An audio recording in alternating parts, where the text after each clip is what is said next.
اعوذ باللہ من الشیطان الرجیم بسم اللہ الرحمن الرحیم نحمدہ ونصلی علی رسول الکریم انشاءاللہ ماشاءاللہ سبحان اللہ۔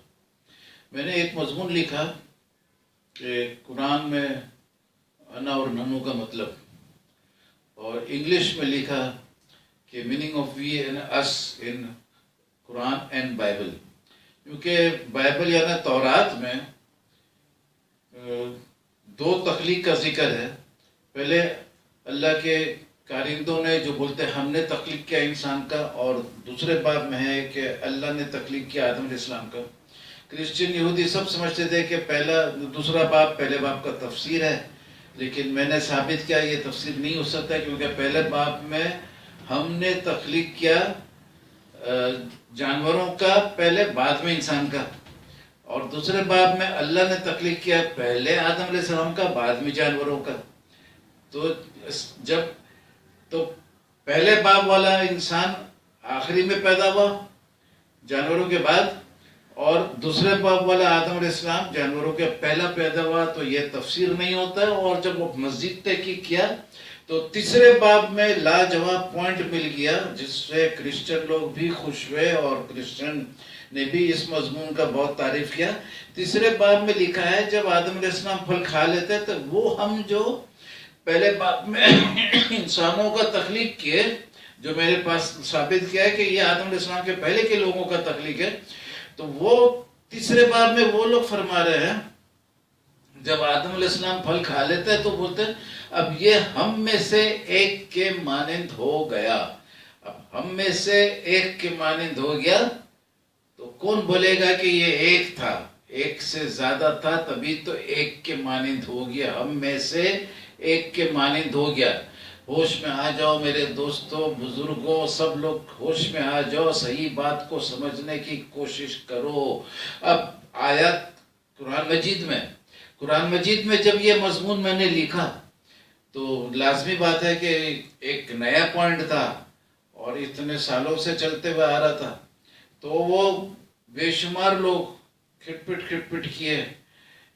ایک بندہ تو میرے گھر میں ہی دعوت میں تھا اور کھانا کھا رہا تھا، اور بہت قیمتی دوست تھا ہمارا، پہلے اہل حدیث تھا، لیکن میرے تبلیغ سے ماشاءاللہ وہ مسلمان بن گیا، پھر بریلویت میں بھی ہے آج کل، اور میں بھی بریلویت کو کافی حد تک پسند بھی کرتا ہوں، اور کوئی بتی جلانا یا میلاد میں بھی اٹینڈ کرتا ہوں، ایسا کوئی خراب بات نہیں ہے، اچھا بات ہے، میں بھی جاتا ہوں، لیکن میں ہوں سیدھا سادہ مسلمان، کسی بھی فرقے سے میرا تعلق نہیں۔ ہر فرقے میں جو اچھی باتیں ہیں اسے تسلیم کرتا ہوں، محبت کرتا ہوں، سب کچھ کرتا ہوں۔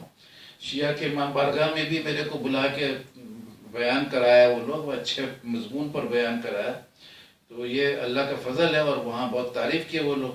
تو اب بات میں یہ بتا رہا ہوں کہ اللہ تعالیٰ قرآن میں بہت جگہ جو بولتا ہے، کہ ایک بات یہ بولا کہ ہر چیز کا خالق اللہ ہے، یہ 39 کے 62 میں۔ اب ادھر میں ہر چیز کا خالق اللہ ہے تو اور سارا چیز دوسرے لوگ کیسے بنائیں گے؟ لیکن اب دیکھیے ادھر ہی میں آتا ہے کہ قرآن شریف میں یہ ہے کہ عیسیٰ علیہ السلام مٹی سے پرندے کے شکل تخلیق کرتے تھے، تو جب تخلیق کا لفظ ان کے لیے بھی آیا کہ وہ بھی تخلیق کرتے تھے، تو پھر جب اللہ تعالیٰ 39 آیت 62 میں بول رہا ہے کہ ہر چیز کا خالق وہ ہے، تو پھر عیسیٰ علیہ السلام کیسے تخلیق کیے؟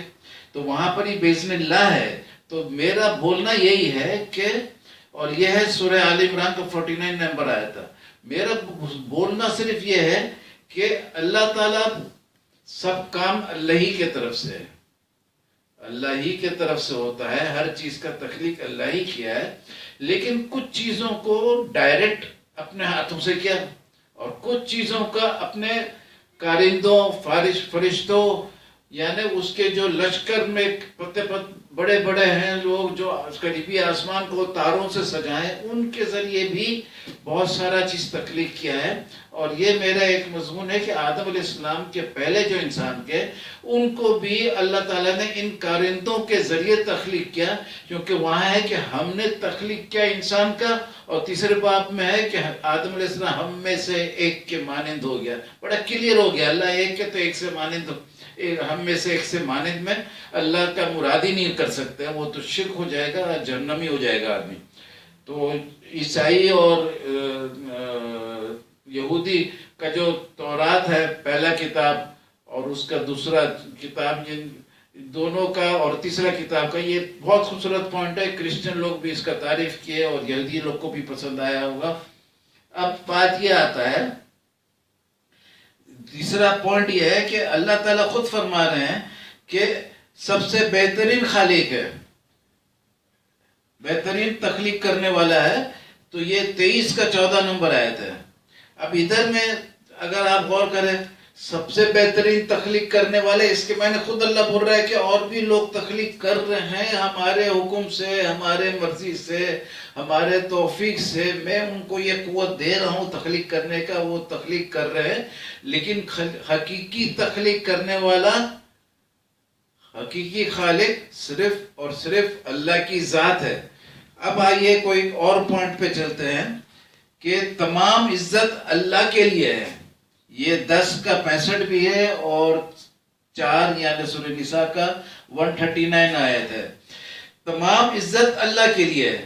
لیکن دوسرے جگہ سورہ اعراف کے 157 آیت ہے، تو جو لوگ آپ یعنی رسول صلی اللہ علیہ وسلم پر ایمان لائے اور آپ کی عزت کی. اب دیکھیے عزت ان کے لیے بھی آ گیا. تو یہ اللہ کے لیے سارا عزت ہے، لیکن رسول پاک صلی اللہ علیہ وسلم کے لیے بولا ان کا عزت کرو، ان کی بھی عزت کرو. اطاعت اللہ کی کرنا کیا ہے، لیکن بولا کہ رسول پاک صلی اللہ علیہ وسلم کی بھی اطاعت کرو. بلکہ یہاں تک کہا کہ ان کی اطاعت کیا ہے تو میری اطاعت بھی، یعنی رسول کی صلی اللہ علیہ وسلم کی اطاعت بھی تو اللہ کی اطاعت بھی. تو اس طریقے سے اللہ تعالیٰ فرما رہا ہے کوئی قوت طاقت نہیں ہے سوائے اللہ کے، کوئی قوت طاقت نہیں ہے سوائے اللہ کے. یہ ہے 18 کا 39. اب جو قوت والا ہے، اچھا اب یہ کوئی طاقت نہیں سوائے اللہ کے، کلیئر ہو گیا. لیکن سورہ تکویر 81 ہے، اس کے آیت نمبر 20 میں ہے کہ وہ ایک ذات ہے جس کے بارے میں اللہ تعالیٰ بول رہے ہیں جو قوت والا ہے، عرش والے کے نزدیک مرتبہ والا ہے. یعنی جو قوت والا ہے، خود بول رہا ہے کہ کوئی طاقت نہیں سوائے اللہ کے، لیکن وہ بھی قوت والا ہے. تو اس طریقے سے ایک اور پوائنٹ آپ کے سامنے پیش کرتا ہوں. بے شک اللہ روزی دینے والا میں سے سب سے بہترین ہے. لیکن دوسرے جگہ بول رہا ہے پوچھئے کہ تمہیں آسمان اور زمین سے روزی کون دیتا ہے؟ کہو اللہ. سورہ سبا کا آیت نمبر 24 ہے. اب ادھر میں ثابت ہو رہا ہے کہ آسمان اور زمین دونوں جگہ سے اللہ ہی دیتا ہے روزی، لیکن ادھر میں ہے کہ بے شک اللہ روزی دینے والوں میں سے سب سے بہترین ہے. یعنی اور بھی روزی دینے والے ہیں. اب ماں بھی روزی دیتی ہے، باپ بھی روزی دیتا ہے. تو اس قسم سے اللہ موت کے وقت توفی کرتا ہے نفس کا، موت کے وقت توفی کرتا ہے نفس کا 39 کا 42. لیکن یہ بھی بولا ہے 32 کے 11 میں کہ کہو کہ موت کا فرشتہ تمہاری توفی کرے گا. تو یہ موت کا فرشتہ بھی کرتا ہے. اس طریقے سے اللہ پھر فرماتے ہیں 39:23 میں کہ اللہ نے بہترین حدیث یعنی قرآن مجید نازل فرمایا. لیکن پھر کہتا ہے کہ قرآن اللہ کے حکم سے جبرائیل نے نازل فرمایا. یہ سورہ بقرہ کا 97 ہے. تو اس طریقے سے ان سب باتوں کو بتانے کا مقصد یہ ہے کہ کچھ کام اللہ تعالیٰ اپنے ہاتھوں سے ڈائریکٹ کرتا ہے، اپنے مرضی سے ڈائریکٹ کرتا ہے، جیسا بھی وہ کسی کے بغیر مدد کے کرتا ہے. لیکن کچھ کام ایسا ہے جو لوگوں کو لگایا ہے کہ تمہارے ذریعے ہوگا. بلکہ تخلیق کا لفظ تو ایسا ہے نا کہ اس کے ضروری نہیں ہے کہ بغیر کسی چیز کے تخلیق ہو.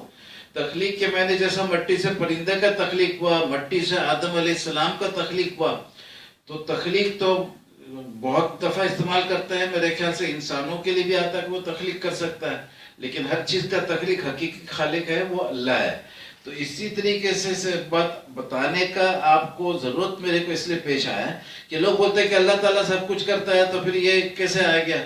اب بات یہ آتا ہے کہ اللہ تعالیٰ میں بھی استعمال کیا ہے اور ہم بھی استعمال کیا ہے، کچھ ہم ایسے ہیں جس میں اللہ اور اس کے فرشتے کارندے شامل ہیں، جیسا کہ سورہ بقرہ کا 125 نمبر آیت ہے کہ ہم نے ابراہیم علیہ السلام، اسماعیل علیہ السلام کو آرڈر دیا، ہم نے آرڈر دیا میرے گھر کا صفائی کرو، تو گھر کے لیے میرا بولا، کیونکہ گھر کو کبھی ہمارا نہیں بولا، آرڈر نے بولا کہ ہم نے آرڈر دیا، کیونکہ ڈائریکٹ آرڈر نہیں دیا ابراہیم علیہ السلام سے، ڈائریکٹ کلام نہیں تھا، تو ان کو فرشتوں کے ذریعے آرڈر پہنچایا، آرڈر بھیجنے والا اللہ تعالیٰ ہے لیکن فرشتوں کے ذریعے آیا، تو ہم نے آرڈر دیا لیکن گھر کو بولا میرے گھر کا صفائی کرو۔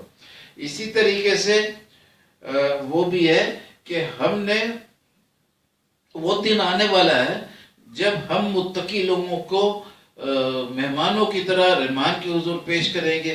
یہ بھی بہت مزے کی بات ہے کہ یہ ہم کوئی اور ہو گیا۔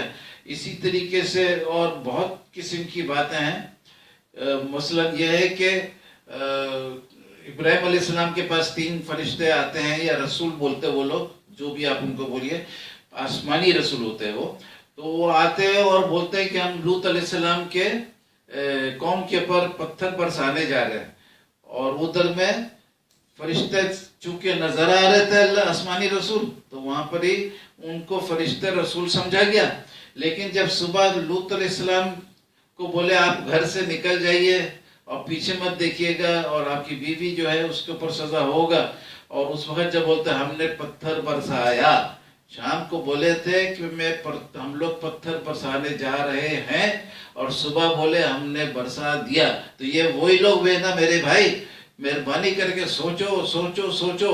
میں نے بول بول کے تھک گیا، برسوں سے بول رہا ہوں، کچھ لوگ بولتے ہیں کہ گرامر کا پابند نہیں ہے، جب یہ ثابت ہو گیا کہ ہم سے مراد ہے کوئی اور قرآن شریف میں، تو پھر اگر ایک ہم بھی ثابت ہو گیا تو باقی ہم میں صرف اللہ آپ کو بولنے کا حق کس نے دیا؟ قرآن کا کوئی آیت ہے کہ اللہ تعالیٰ عزت کے لیے ہم استعمال کیا ہے؟ کوئی حدیث رسول پاک صلی اللہ علیہ وسلم کا کہ اللہ تعالیٰ ہم عزت کے لیے استعمال کیا؟ یہ بات کے لوگ اگر یہ استعمال بولنا شروع کر دیے تو ان کا کیا حق تھا یہ بات کرنے کا؟ جب کوئی حدیث حوالہ نہیں ہے، جب کوئی قرآن حوالہ نہیں ہے، اہل قرآن بھی نہیں بول سکتے ہیں، اہل حدیث لوگ بھی نہیں بول سکتے ہیں، اور جو قرآن اور سنت کا دعوت کرتے ہیں لوگ عمل کرتے ہیں، تو کون سا آیت قرآن کا پیش کرتے ہیں جس میں بولا ہے کہ ہم میں اللہ بھی مراد ہوگا، ہم صرف اللہ کے لیے مراد ہوگا؟ اور کون سا حدیث ہے جس میں ہے کہ صرف اللہ کے لیے ہم مراد ہوگا؟ اگر نہیں پیش کر سکتے ہو تو ضد نہیں کرو، یہ توہین قرآن ہے، توہین حدیث ہے، اور اس کے گریز کرو۔ اور کچھ لوگ بولتے ہیں اللہ گرامر کا پابند نہیں ہے، گرامر کا خالق ہے، پابند کیا ہوگا؟ جو چیز کا خالق ہے وہ غلط کام نہیں کرتا ہے، وہ غلط بات نہیں کرتا ہے، اس سے زیادہ سچا کون ہوگا، اس سے زیادہ اچھا کون ہوگا؟ اس کے ساتھ آج کا یہ بات ختم کرتا ہوں، زیادہ لمبا ہو جائے گا تو پھر آپ سنیں گے نہیں، ویو کا بھی کم ہو جائے گا، چھوٹا ہوتا تو سمجھتے نہیں، اس لیے آج میں نے یہ آپ کی خدمت میں پیش کیا۔ وآخر دعوانا الحمدللہ رب العالمین۔